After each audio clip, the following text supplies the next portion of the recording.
I wasn't afraid of becoming sober. Jordan Peterson, he's amazing. I've seen him on YouTube. He was talking about if you're approaching a cliff, it's not the cliff that scares you. It's the idea of falling that scares you.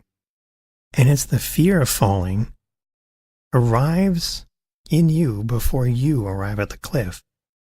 And so this fear is what's making decisions for me to slow down before I arrive at the cliff.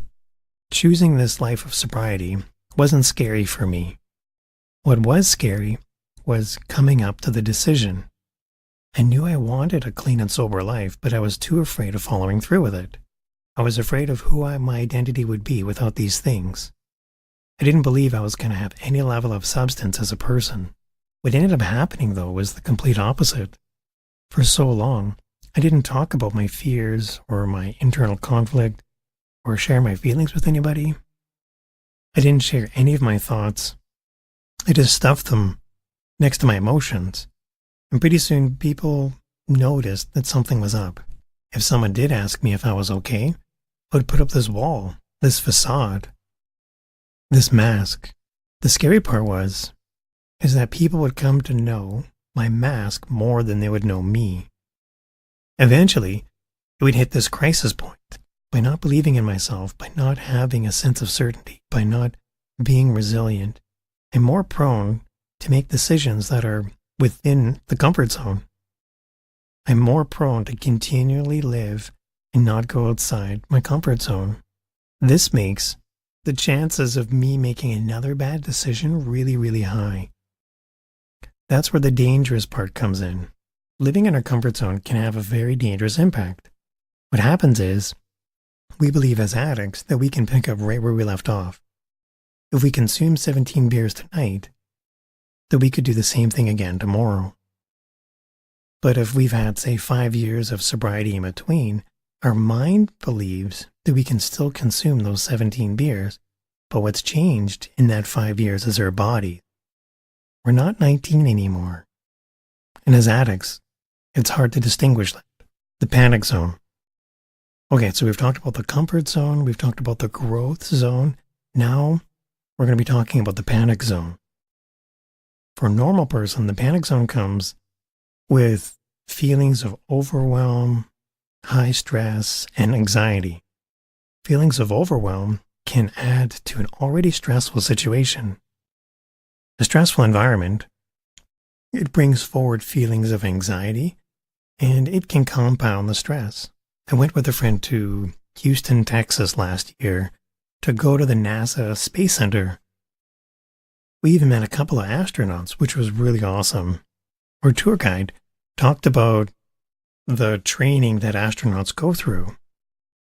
And so NASA will approach college students fresh out of school. And in some cases, they'll approach them before they even graduate. I asked why they would do that, and the tour guide said, well, at that young age, they have the least amount of doubt. As a young person, their inner self still tells them that they can do something. So NASA will give them, as new astronauts, seemingly impossible tasks to solve in a simulated high-stress environment. Then, when they solve that impossible task, NASA will give them another impossible task. And then when the astronauts solve that, NASA gives them another, and then another, and then another. NASA will throw scenarios at them until all they've done for the whole day is solve nothing but impossible tasks. Then they go home and come back the next day for another set of challenges. I asked why this was important. And the guide said, well, when they get up there in space and something horrible actually happens, it's a real live, high-stress environment with a lot at risk. And since we've conditioned them to live and breathe impossible situations and solutions, they're also conditioned to believe that this level of stress is normal, that solutions are possible, and that they can solve their way out of this critical situation. And then they can come home. I was blown away by their training regimen. When you have someone with the least amount of self-doubt in a good way, and you condition them to being a high performer in stressful situations. You give them the tools, the knowledge, the training. They're less prone to be anxious. They're less prone to feeling overwhelmed, and they're less prone to give up. As a person, as a normal person, you can manage and deal with real-world issues as they arise. If that's what you've been conditioned to do, living in the panic zone as an addict, it's filled with numbing, distress, depression, low confidence. An addict has two emotions. One emotion is when things are really, really good. Another emotion is when things are crazy, frustrating. You're filled with anger, resentment, negativity, high stress. Everything is all balled up. As an addict, when emotions are high, either good or bad, things can fall apart really fast. Those balled up emotions come streaming out. And if we don't have a healthy way of processing them or navigating our way through those emotions, panic zone can be brought forward by good or bad emotions. Imagine we've got everything in the comfort zone, where everything else is outside the comfort zone is balled up. If all we're doing is numbing ourselves, everything else appears as foreign. We're living in this continuous state of distress because all we're doing is coping. We're choosing to remain in this addiction-filled life, the substance-filled life. If we remove the ability to experience all other emotions, life becomes more black and white. Now, we all know that the world is not black and white. There's 50 shades of gray. There's a brilliance of color. There's emotions to discover. But if all we're doing is white knuckling our way through the comfort zone, this is where the lines begin to blur. And as an addict, the comfort zone blends into the panic zone. It's not healthy to stay in the comfort zone when it's filled with numbing, distress, and depression. When I actually do approach that cliff we were talking about, before the cliff arrives, how would I distinguish where the comfort zone ends and the panic zone begins if my anxiety is always through the roof, if my anxiousness is consistently high and my depression has me really low? If I never venture outside my comfort zone, I will never reach the growth zone. But I will reach the panic zone if I don't change anything. If I live in the panic zone, everything is always 0 to 60. Anything will set me off. Everything will trigger me. Stress, numbing, depression, low self-confidence. Approaching the cliff, that fear that we feel, it can stop us from ever growing past our comfort zones. If we live in the comfort zone for too long, we remove the possibility of optimal performance. We lose the possibility of growth.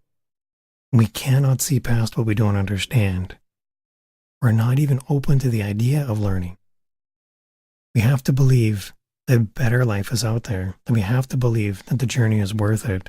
We have to believe that we are worth it.